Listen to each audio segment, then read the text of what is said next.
accounts in Indiana and Michigan, they couldn't grow their soy, one, because of the tax issue, but also because many of them got flooded all spring. Tons of rain, Mississippi River overflooding. They couldn't plant their seeds. If you don't plant your seeds by a certain date, you don't get reimbursed by the government. And so then that affects all the towns around them. So I don't know. I'm seeing it in my business. I see it now, and I feel like it's going to cost us. Yeah, it's crazy that we don't. Well, there's this problem that connect the dots. Psychologists talk about, this sort of near and short term planning. Like we're just not very good at processing these longer time horizon events, and it's like we want to enjoy it all right now. And it's human nature. Yeah, there's something about it, and maybe there was a problem how climate change was described and some of the storytelling related to it. But I think you're right. These storms, I think Hurricane Sandy changed a lot. For some people, some people it registered, and some people, I'm just going to build my house back up. I think. Yes, and people were incentivized to build right back where they were. But what about this goal I mentioned in the beginning, the 70% of electricity in New York State? I actually thought it was 100%. Maybe each state has one of these. New York has one of the best. I'll check it. I'll double check while we're chatting. But I mean, all right. So that's my question. Why not 100% in roughly 10 years from now? I mean, there's probably infrastructural, but that should be the goal, right? I mean, the goal is to have zero carbon-related energy production, right? I mean, that's the only way this is going to work. Yeah, I mean, I'm not an expert in carbon, percentages and pollution, but we need to get there, and it's a big lift because I've been looking at what are the effects of these turbines offshore. What are the effects of the cable landing to the coast? And then it's like, that's just step one. Yeah. Step two is, okay, everyone is heating their house with gas. Yeah. So now we have to somehow get everyone to switch to electricity. And well, I can tell you those ductless ACs are quite amazing. Yeah. Yeah. I mean, we just did this in our house where we took out this ancient boiler thing. Yeah. It was crazy. It was huge. And put in a tankless water heater, which is awesome. Wow. And it's like the size of a VCR. I mostly did this for closet space. Welcome to New York. I love that. I could have a whole closet to put crap in. Now I save on my energy bill. But once I got my tankless thing, my electrician was like, yo, you don't have enough power. So we had to run a thicker cable down to the basement. It took two dudes like a whole day to run it through the bowels of the house. Wow. So that's what people are going to have to do. I mean, it's not impossible, but it's not easy. How expensive is that? Well, for me, I ran the numbers and I was like, I could spend the same amount of money to put back this crazy boiler thing, or I could pretty much spend the same amount and now be on electricity. It'd be more of a hassle. And people were like, oh, is this going to work? Like my electrician. Yeah. It ended up working, but it wasn't simple. Right. It wasn't easy, simple. How does it work now? Now that you have it, actually? The tankless is great. It just runs forever. And did I mention the closet space? So I do want to loop back.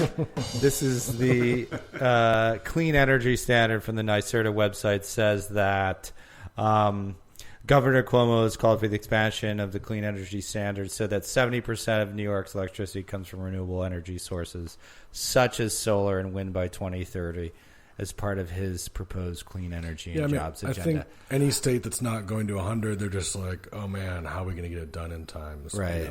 It's a lot. They're just, and the whole, like, the electric grid is a whole other thing that I only know the basics. What happened to smart grid? We were supposed to go to smart grid with Obama. I don't know. They were stealing our data. What does Surfrider do to get the right people elected? How involved is Surfrider in helping to elect the right politicians to enact these policies? Surfrider does not help to elect any politicians because of our 501c3 status, and I'll see you guys later. No, Thank you. Great conversation. Good, yes. No, as a 501c3, we don't do any Political action. Go to this politician. We can't do that. But do you do anything to encourage people to get out the vote? Are you involved with trying to bring people without having to say or name politicians, but you can still push policy? We can say go vote, and we can say we want this bill to pass, but actual politicians, we can't get close. It's a 10-foot pole kind of thing. Because to me, that's what I think has to happen first, is just getting the right people in place and getting enough people out to vote. Because if everyone did vote, we probably wouldn't have a lot of the politicians. People are really supportive of renewable energy overall. Yeah. The poll's really high. People like it. They like the idea of, jobs that come with it. And some people think it looks cool. And they also love the independence. Like, if you can get a solar system on your house, when the power goes out, you're good. Like, you're now independent of worrying about that kind of stuff. So people love it. Yeah.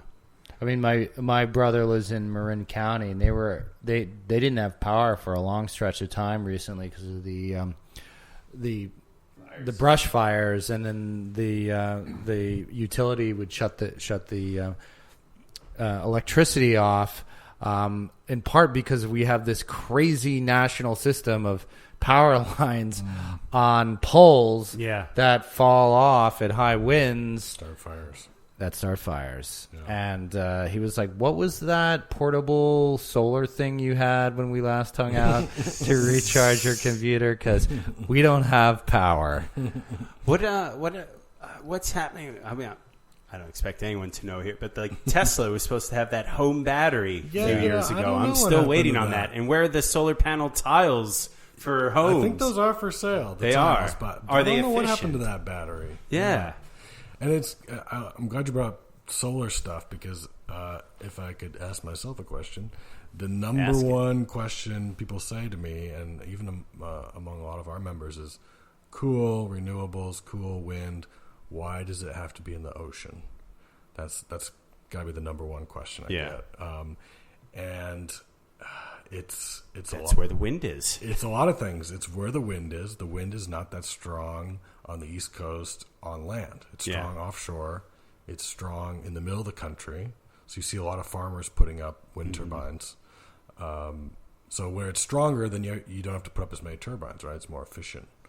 And then you also don't want them really far away from cities. Yeah. Because you lose power as it goes through the lines. So it's for those reasons. It's also, nobody wants them in their backyard. They're huge. They're a giant spinning turbine. So you would never be able to, can you imagine trying to put a 600-foot turbine on Long Island somewhere? People, you think it would get approved? People would be up in arms, I think. I think if you paint it nice, put a little bit of... I'm saying, beautify it. Use design. No way, dude. But look, you drive out to Montauk, there's that stupid fucking deer, structure that's, huge. It's called... It's in the middle of fucking nowhere. The Stargazer. You see it. Stargazer. Yeah. Stargazer, and you're like, but that's that could have a odd, fucking Tyler. turbine right That's there. odd. I didn't know it was a deer for 3 years. I was what's exactly. that weird circle thing? You're right, but then you have to come back to the scale. Yeah. If they're a mile apart, because they have to be a mile apart, or else they eat each other's wind. They take up each other's wind. So how many could you get? It's 15 miles wide, Long Island? You could get 15 maybe. Yeah. So I don't know. People hate them. There are whole websites. Yeah. Stop the wind. The wind power is giving me cancer. So put up a mall instead. What would or be a mini some mall. That looks great in this age of misinformation? What are some what sort of curing of disinformation could you do for us right now on this specific project that might be current, sort of around the interwebs about what is fact? What are some of these myths that you could correct? We do have a whole FAQ that we put together. It's gone up to 17 pages because there's a lot. we're trying to get Where that. can our listeners find this? Yeah, it's online on the Eastern Long Island chapter of Surfrider. Go to their website. They have a whole page, and they have an FAQ on the SouthFork project. It's really helpful. I've heard people say, "Oh, they're going to turn the turbines into oil drilling wells." Once they get them in the water, which there's no logistical, You can't do that. or legal. It would be totally illegal. There's that people are saying, oh, the seismic testing you do for oil is the same you do for wind. It's not true. Wind, they need to know what the bottom looks like, and they need to know, I think it's about 100 feet down. Or oil, they're looking 2-3 miles down. Yeah. So the sound level is so much higher. I mean, it's still an impact. It makes a noise. You don't want to do it if there's a pod of whales sitting there.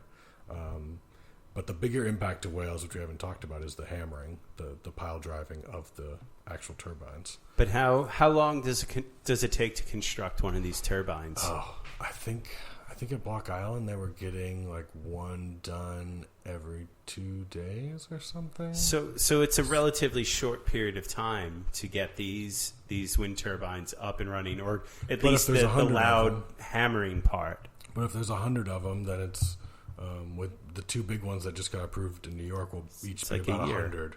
So yeah, that's a worry for stuff like the right whale, which is very sensitive, very endangered, is having hammering, which bugs them. Yeah, is that gonna negatively affect them?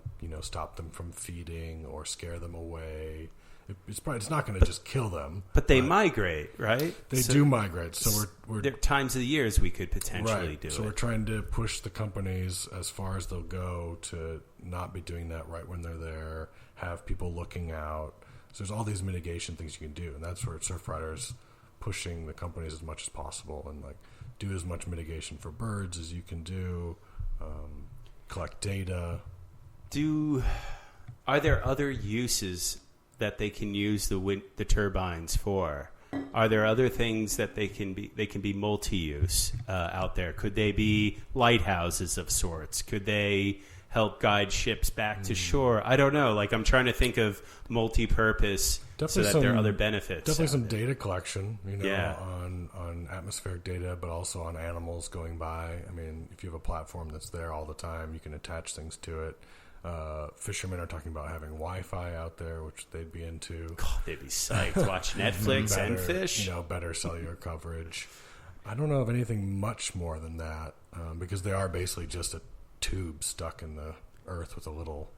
I feel like you could do a snack bar or a snack bar would be nice. Tiki bar, dude. Airbnb, baby. Well, honestly, you know what, Ben, it'd be great. Just put it right out at the end of the jetty, so the waves break off it. But you have a little ticket taper, so you can go wait in line for your wave. Yeah, dude. You can have a drink, and or if you're like me, you might just smash your face right into it, like you do. Or one thing I'm curious about is wave power and using wave power as well for energy. That's becoming more of a thing also in Northern Europe. I've been seeing a lot of articles and development on that. I mean, it was a really big thing about 10 years ago, especially off the West Coast. Yeah. That's actually why we have an official policy on offshore renewable energy because of Oregon. They were going to build tons of these wave energy things that kind of look like snakes. Yeah. And people were like, whoa, we don't have any, we don't know anything. Okay, what? But that totally fell apart. 2 of them sank. They had 2 test projects that just sank. And I haven't heard anything about that since. Maybe you heard stuff in Europe. In Europe, I know there's been some breakthroughs, and I just can't help but imagine you have a wind turbine, and why wouldn't this you have uses a the platform? water column, the up and down, and just have a floating platform that goes up and down, and just help generate a little extra boost. Yeah, once again, they should hire you. Seriously, Tyler, no proper training, no college, no degree in this stuff, but it works for our president. Matt, where can folks? So you mentioned the FAQ page for the Eastern Surfrider, Eastern Long Island, but if folks want to engage in this process, follow, either weigh in on the approval process. I know that obviously Surfrider guided folks to